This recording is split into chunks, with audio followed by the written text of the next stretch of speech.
చెరువు చాలా పెద్దది ఉంది కదా. అవును సార్. దీన్ని మనం కబ్జా చేసి అపార్ట్మెంట్లు కట్టబోయేది. మన అపార్ట్మెంట్స్ పేరేం పేరు సార్? ఆక్రమణ అపార్ట్మెంట్స్. ఏంది సార్ ఇక్కడ ప్లానింగ్ ఇస్తున్నారు? ఇది చెరువు కదా. చెరువులో చేపలు పట్టడం మానవాయితీ. బట్ వేరే చేంజ్. ఆ చేపలు పట్టే చెరువులో కూడా బిల్డింగ్లు కట్టచ్చు. ఆక్రమణ అపార్ట్మెంట్స్. ఇతర కబ్జా చేసిన భూములలో అన్ని రకాల అపార్ట్మెంట్స్ కట్టబడును. అపార్ట్మెంట్లు కట్టి 5 సంవత్సరాల తర్వాత.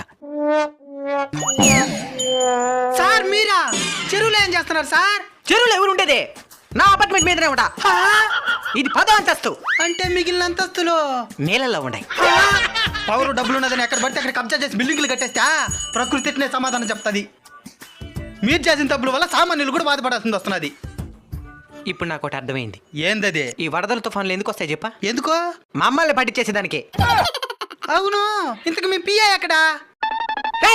సరిగ్గా నిలబడి కదలు పక్క.